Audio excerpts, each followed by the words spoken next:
Hey, welcome to Happy in 15. Today we're going to talk about virtual tech bars, what they are, but also how our customer Sophos has been, approaching the topic. But yeah, let's first talk a little bit about the challenges that Sophos had. Why did they start to go through this way of thinking about the virtual tech bar? So basically, they only had on-site presence at some of the offices, not all of them. Uh, the on-site tech bar is hugely popular. People love the feeling of talking to other person while solving their IT issues, but also that on other places the service desk was bypassed. So people go and talk directly to engineers and so on, and they don't really use that much the telephone channel, and there's a really low resolution rate at the service desk. So let's hear from Dean Underwood from Sophos how they actually tackled this virtual tech bar topic. So we utilized some of the technology we already had. So we use Zoom, you could use Teams, and we liked Zoom in particular because it gave us the ability to hold people in a lobby, but also to use the breakout rooms as well. So let me talk you a little bit through that. So what we do, we have a 24/5 as it was when we started, it's 24/7 now, Zoom bridge constantly running, and I sit my service desk engineers or agents sit on that bridge, and they take calls as they come through. So we hold people in the lobby first. We then admit them in, understand their issues, and if they're the only person there, we deal with it there and then face to face. If not, we break them out if we've got more than one person. So we can keep that conversation separate, and you can talk about there's anything that's security wise, like passwords and the like. So that's what we do. We also offer a scheduler. So when they hit the lobby, the screen says you'll be here for 5 to 10 minutes longest. But if you wanted to use the link to a scheduler, book a slot, and we'll set up a Zoom call and we'll deal with it then. So it gives them two options. The challenge with that at the moment is two different technologies, not joined together with our ticketing tool, but the service that our customers are getting is one of a great experience, and it's been really well received. So that's the concept. We've had some great feedback from it. I should just show you the happiness score from the beginning of January this year to where we are today. I just like to point out there are a couple of reds there, but the target, I don't know if you can see it on the screen, but our target is plus 85 on a happiness score. I said to you, I didn't plan it to wait until they said plus 100. I was just by luck. I'm by at the time I took the screenshot, but the good thing about the two elements of red, I know exactly why that was red. So if I didn't, then I would be concerned.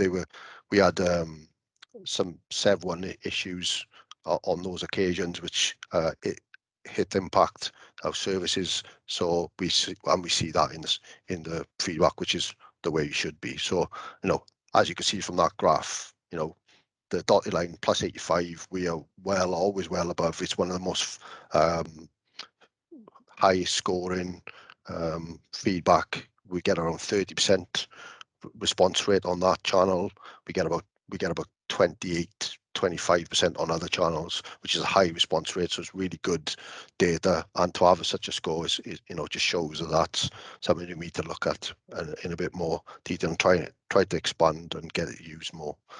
And then what's next? So I'm always one to never sit still. We're always looking to increase the customer experience, listen to the feedback, understand how we can do things better, but still allow the business to have that flexibility of coming through to us. So we are version 3 now.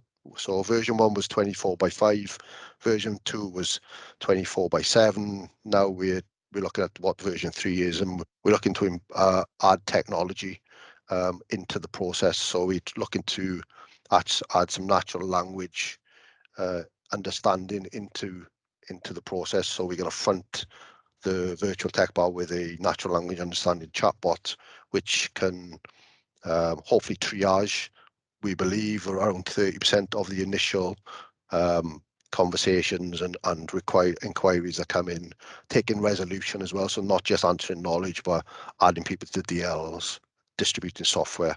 And then we're going to build a live handoff between that bot and the virtual tech bar. So then at the end of the conversation, we'll give them the option of the schedule, the virtual tech bar, or to log a ticket and let someone come back to them when it's convenient. So again, extending that service a little bit further.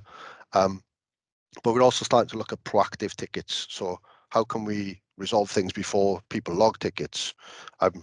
I'm trying to push the concept of zero tickets. I don't want people logging tickets with us because as an IT organization, we have most of the data that tells us when maybe a client is not being patched for the most recent Office patch, or it hasn't restarted for 60 days, or the Zoom client is out of date. And we can see all of that in the telemetry. You know, as you can imagine, as a security company, we have a lot of data on our laptops, and we don't use it to be proactive. So that's the drive for us now, is to fix things before people even log tickets, and then ultimately to try and remove L1 as a concept. So through data, through proactive tickets, through good use of AI and chatbots, we should be able to take what we've always thought of as level 1 tickets and automate or deflect or fix before they become an issue. And then my service desk becomes a capable group of individuals just resolving the other 30%, 70%, sorry, my maths is not very good there. But the other 70%. So as a service desk or as a service organization, we do not need to pass tickets outside of our group.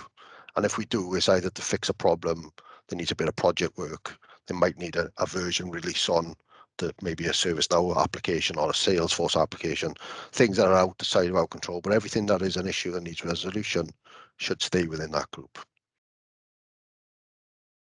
Oh, so there you had it, how Dean at Sophos are tackling this virtual tech bar topic. The virtual tech bar is really like an old concept that we have been at HappySignals talking with multiple customers, and it's now great to see that actually the first steps are taken to actually take it in use. Because there has been, I don't know if anybody has, before COVID, when we were traveling, have gone to the Munich airport. There's this weird virtual hologram tech bar implementation there. And it seems like it's pretty much their kind of in-house thing. But there's this woman popping up when you need help. They of course are sitting in a central place, but the image is projected in front of you, just like the person would be there in an info desk. There's all these readers where you can actually put your boarding pass, do the scan, see which flight you are coming from, where you're going to. And as they know where you are, there was, for example, a couple asking like, how do I get to the train station? And the person was just calmly explaining that, can you see to your left? There's the stairs, go down the stairs, then 500 meters, turn right, and you can see this S-Bahn sign, and that's where the place is. So bringing this same concept into large enterprises where people can actually start this. Now everybody has their webcams and headsets after COVID and remote working, that actually how to communicate. So maybe the next step of chat. Also from the global IT experience benchmark that we have, we realized that people are most happy with the channels where they actually have this human-to-human approach.